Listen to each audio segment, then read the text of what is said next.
Hi, this is Dr. Tony Cooper, and this is Life Without Baggage. In this podcast, I'll help you develop a stronger sense of self, develop firmer boundaries, and also learn how to lean into the gentle promptings of the Holy Spirit who can help you navigate life. I have dozens of bonus videos posted that will help you in these areas and also will help you develop stronger coping skills. In each of the program notes, there's a link where you can request a free digital book, Understanding Your Dreams, where you can find my other media, and also where you can find my books on Amazon. Just a reminder before we get into today's episode that this is not a substitute for medication or counseling.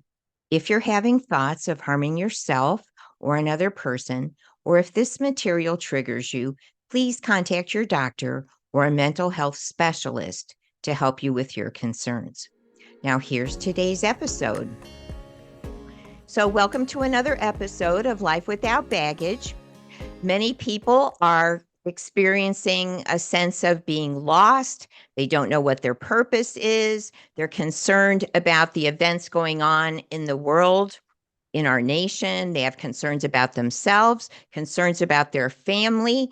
They don't know what to do. They don't know how they fit into the kingdom of God. So I have the perfect guest today who's going to give us some direction with that. My guest today is Shayna Rattler. We'll be talking about how to be empowered with purpose. So Shayna is a marketing and communication executive. She also happens to be an ordained minister. She's a sought-after speaker, and she empowers believers to drive meaningful change in the world for the glory of God, not just for our own edification, right? She also teaches people and equips them to harness their influence and their personal authority to advance the purposes of God. Because when we're walking in the purposes of God, we will be the most fulfilled. We don't want to just focus on what's bothering us. We want to have a bigger purpose, and we will cope better and be more satisfied with life. She has helped celebrities, influencers, military officers, political dignitaries, pastors, seasoned entrepreneurs, and corporations achieve growth and excellence. She's been featured in over 450 media outlets, and she is the award-winning host of a God Shift podcast and a God Shift with Shayna Rattler TV show. So welcome, Shayna. Hey, Tony, I'm glad to be here. You've actually been on that podcast. Yes, and it was very enjoyable, and I look forward to more conversation today. Absolutely. Let's do it. So, for the people that don't know, can you explain what a God shift is and why it's important? Yeah. So, when I think about a shift, I think about action and I think about, forward movement and oftentimes, kind of a continuum. And so, my definition of a God shift is when your authority and when your influence actually helps somebody else to align with God's purpose, but it doesn't just stop there. It then also motivates you to mobilize other people to do the same. And I think that's so important in this day and age because you talked about it a little bit at the beginning in the bio, like there is such a rising trend of opposition to God, and we're seeing it everywhere. We're seeing it in our homes, in our schools, we're seeing it in our communities. And I just really believe that God is really commissioning women in this hour to really be on the front lines to take a stand with everything it is that we're seeing. And every day that goes by, when I think it can't get any crazier, when I think it can't get any more outlandish, lo and behold, I'm surprised. Yeah, and we need community because we're not designed to be lone rangers, are we? Absolutely, absolutely. And sometimes it can feel like it. When I was given this new assignment to really be the leader of these women leaders that really want to put a stake in the ground and say, no, listen, like we really want to advance God's purposes in the earth. I was like, oh Lord, like this is such a divisive place to be. And I even questioned, like, am I even going to be even more on an island than I've been in the past? Because, like, being an entrepreneur was kind of lonely. Being in ministry was a heck of a lot more lonely. And I'm like, now, Lord, you want to put me out there to open my mouth in a big way to take a stand against some things that, quite frankly, are very prevalent even in my family. And they are not going to be happy when they see me talking about some of the things that I'm Um, going to discuss. okay. So, what is it that God's showing you needs to be done at this particular time? What kind of shift? Yeah. I believe that it's time for us to recover and restore what is out of place. But I Mhm. think before we can talk about like where he's taking us, we need to be reminded of like where this started. Like for me, when I talk about like, well, what is God's purpose? I believe that the original intention of God was very well spelled out in Genesis. It said, I'm going to create man in my image and in my likeness so that they can have dominion. And That's that's what right. the enemy is after in this season. Not that it just started, but his attack on God's original purpose is intensifying. And so when we think about the fact that he was actually like kicked out of heaven and lost the authority that all of us have as heirs with Christ, he's after that authority. Mm, And so when I think about like what God is showing me, he's saying, listen, there have got to be some people that are willing to take a stand for the original purpose that I gave you. The whole reason that man was created was so that we could have authority. I've often said that I believe that that's the main reason why Jesus was able to die. You know, when it tells us, I believe it's in John 14 and 12, and it says, greater works than these yeah. shall you do in my name. It Yeah. says, because I'm going to the Father. And Mm, so to me, when I read that, it's like, hey, listen, I'm leaving this earth and I'm going to sit at the right hand of the Father. And so you have the same authority that I had. And that's what the enemy is after. And I believe that when we look specifically at woman's role in God's plan, I think that we should recognize that it's our job to help really facilitate recovering and restoring what is out of place. But like you talked about community, there's so much mm, foolishness that is going on in the world that it can't just mm, be 5 or 6 of us, may not even be able to be 500 of us. So if we can really get behind the fact that it's time for us to arise and change this course of history, we have to recognize that most importantly, we have to be willing to mobilize other people to do the same, because that's, we'll just be, what do they call it? A small ripple in a big pond if there's mm. only a handful of us that are willing to say no, enough is enough. So we've got to be able to willing to mobilize other people. My joy is mobilizing other women to actually blaze this same trail.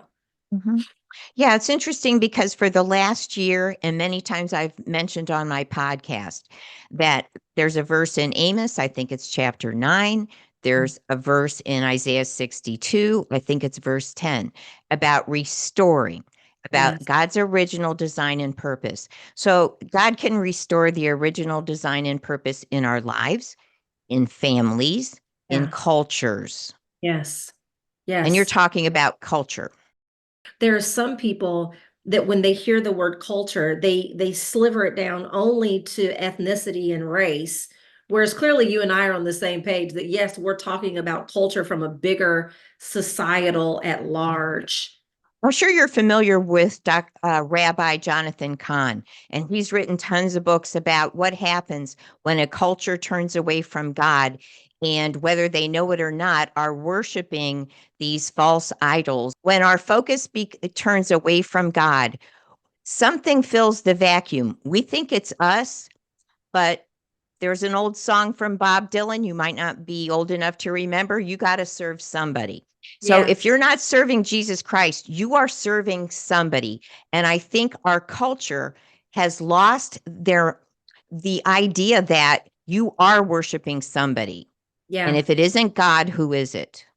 I also think that we are replacing God with a lot of things that we see nowadays that we think are bringing us peace and positivity. You know, a couple of years ago, I did a whole Facebook and Instagram live on this. But yeah, we're looking to replace what only God can do. And you're serving someone, like you said, and oftentimes there's this whole thing now, like I'm spiritual, but I'm not religious. There's a lot of things out there that are spiritual, but is it holy? Because when we talk about spiritual, There's God's positive, good way of spiritual, but there's an equal and opposite of that as well. So it may be spiritual, but what spirit is it pulling from? And we just really need to be Absolutely. mindful. There's light and there's dark. And Yes. Corinthians warns us that even the enemy can disguise himself as an angel of light. So anything that doesn't go through Jesus Christ, anything that is not consistent with his word, it may be spiritual, but it Yes. is not holy. And you said the word, it's deception. It's called deception for a reason because the devil is not going to jump out and say, boo, here I am. And if you do these things, I'm going to wreak havoc in your life. So, when you think about many of the things that I just mentioned, and there's more than just the crystal and, some of these other new age practices, it's called deception for a reason. When people are like, but I'm in such a positive place. Well, it has to work for a while. It's kind of like a diet pill. If you're taking a pill to lose weight and you never lose weight, you won't keep doing it. And so that's why it's called deception, because it has to appear as though it's giving you what it is that you're looking for so that you continue doing it and you continue doing it. And to the point that he has his claws so deeply in you and in your life and in your mind that it's going to be very difficult for you to get away. You have to be careful too, because there's so many things that have some element of worship that's Yeah. right in there. And Yes. if you don't know what the Bible teaches, we're not supposed to make vows. We're Yeah. not supposed to take oaths. We're Yes. not supposed to worship. And there are little rituals, there are vows, there are things that are incorporated in certain clubs, in Yep. certain types of practices. And my listeners know that there are vows and soul ties that we Yes. form with people when when you get married, Yep. when you probably engage in worship, whether it's worship of Jesus Christ or worship of something else or some other institution, you have formed a tie. So we're for sure on the same page, and Absolutely. probably most of my listeners do some examination of, okay, this might be culturally, mainstream, but is it good for me? That's right. That's right. I love it. And we say this a lot as women. We quote Esther and we say we're prepared for such a time as this. But what I find is interesting is that many of the things that I was feeling led to do in previous years, and many things that I attempted to do that might have gained some traction but didn't really gain the amount of traction, it's because the timing wasn't right. Mm, And there are many people that would have not been ready.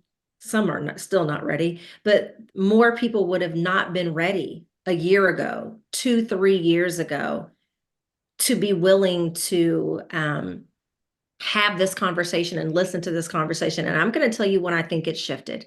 I think it shifted when it started heavily affecting their children. sure.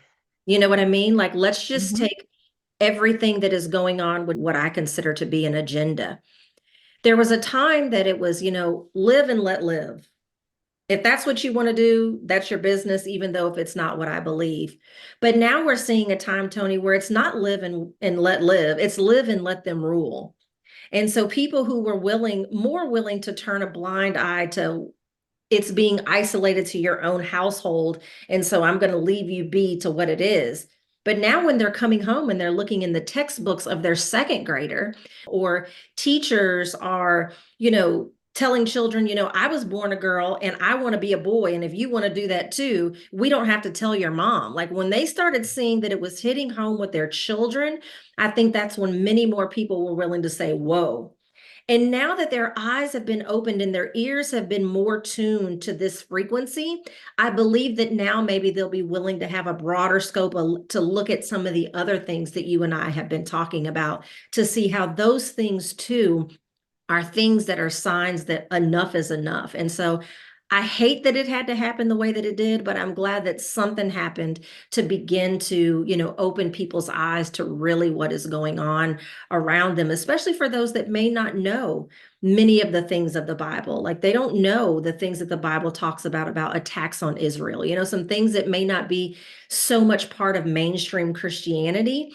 it's like I'm glad that something happened to open their eyes so that they at least will be more willing to listen to what people like you and I have to say, that goes, no, it's not just about what's going on with your baby's school, but look at all the other things that are going on many times behind the scenes while the media is having us pay attention to all these other things. Yeah, the distractions.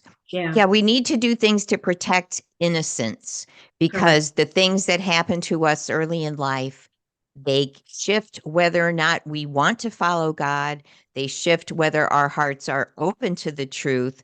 And once the damage is done, it's very hard to undo.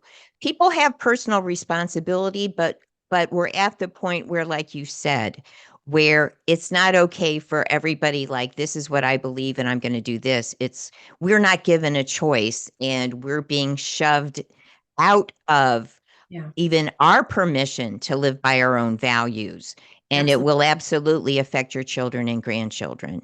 Absolutely. So, what else do you think my listeners need to know about how God might be leading them to use their personal authority to take some kind of a stand? Many Yeah. people want to, and they don't know what to do. Yeah. I first want to, I'm dubbing like this group of women that I feel like I am being called to help lead to the forefront of some of the change that I think can happen. I'm calling them trailblazers. Okay. Specifically, I'm calling them kingdom trailblazers. And that's not unique to me. I think there's even some Facebook groups that are called kingdom trailblazers or whatever. And so people often ask me, like, well, what can I do? This is not about creating something new. I'm not saying, hey, a bunch of women need to follow me and I'm going to teach them how to create a whole new business or system. This is about number one, occupying your space. And so, what platform and audience do you already have?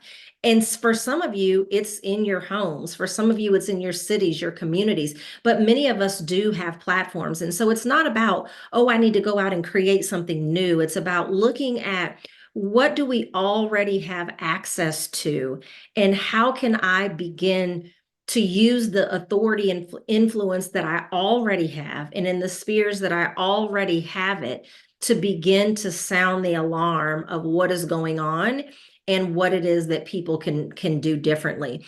And I'm creating a lot of stuff as right now at the time of this recording. I'm creating a lot of training and a lot of resources for women to say, yes, I want to figure out how I can use the influence and authority that I have and know what some of the specific things are that I can do. Where can I get involved? What can I say? What do I do? Because you're right, many people have a desire, but desire and capacity don't always translate. And so I'm in the Yeah. process of creating a lot of things. But I also would say this: you can't change what you don't first love.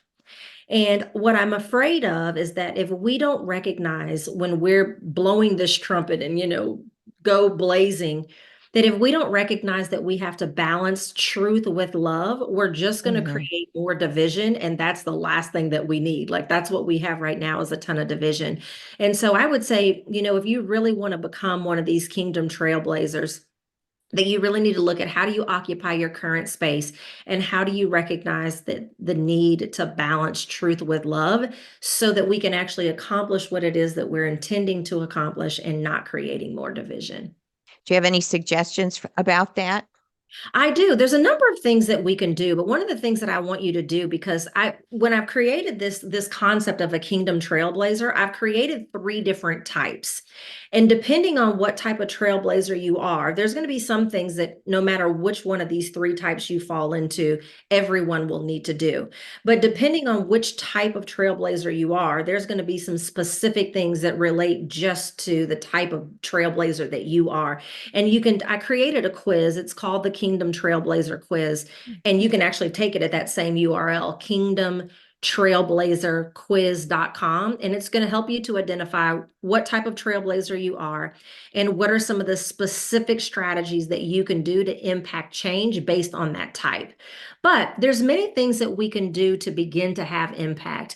We can think about getting involved politically or in our school boards. And if you don't have the qualifications, or you don't have the desire to run for office, then consider going to your city council meetings. Consider going to your city school board meetings, your city council meetings, because there's so many policies that are being put in place, sometimes behind our backs or right in front of our face, that is helping, the enemy's agenda. And if there's enough of us to show up and get involved, then that means that our influence and our voices will be just as loud, or if not louder than theirs. So get involved.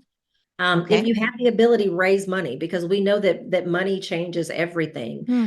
Provide mentorship to other people, but more importantly, go to where they are and bring truth.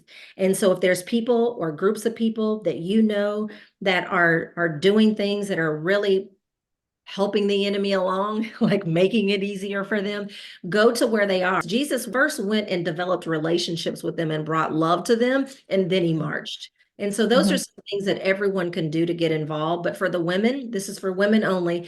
If you want to find out exactly what type of trailblazer you are and learn some of the specific strategies that you can do based on your type, then I highly recommend that you go take that quiz at kingdomtrailblazerquiz.com. Yeah, I'll put a link to that. Perfect. So you also have some free resources to help people? When you take the quiz, you will be invited to join what's called the Kingdom Trailblazer Collective, and it's a free Facebook group. And within that free Facebook group, there will be free resources, there'll be free training. It's absolutely free to join. So this is not one of those things that I'm getting you excited about what type of trailblazer you are. And in order for you to do anything with it, you have to pay me a fee. To take the quiz is free. To find out what your results are free. To join the Facebook group is free. And anything that I do within that specific Facebook group will be completely complimentary, because again, my goal in this season is to help other women figure out how they can not only learn to take a stand for this, but how they can motivate other women to come along as well. And so that's the best thing to do. But most of my information is also on our Instagram page at A God Shift. So if your listeners are Okay. not already following me on Instagram at A God Shift, then I would recommend that they follow me there as well, because in the new year coming up, it's December 22nd at the time of this recording, but in the new year coming up, all of the content that I will be posting is all around how we can become kingdom trailblazers. What are the natural strategies and the spiritual strategies that we can employ in order to be able to change the course of history for the glory of God. I promise to share with you everything that it is that you can do so that we can begin to see change in our homes, in our schools, in our communities, and beyond. What's the best way for people to follow you? You have your podcast, A Yeah. God Shift. Mm-hmm. If you go to agodshift.com, you can find everything. You'll be able to find the Okay. quiz there. You'll be able to find the social media there. You'll be able to find out more about the podcast. Everything that we're doing currently and everything that we will do going forward will all be on the website, agodshift.com. Okay. And I'll have links for all of that, Shayna. Perfect. Well, thank you for sharing the mission that God is giving you.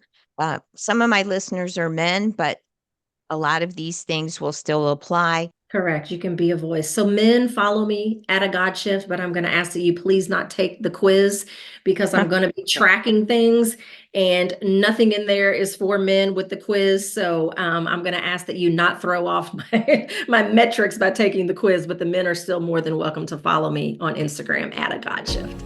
Okay. Thank you so much for sharing with my listeners, Shayna. Absolutely. Thank you, Tony. I appreciate it.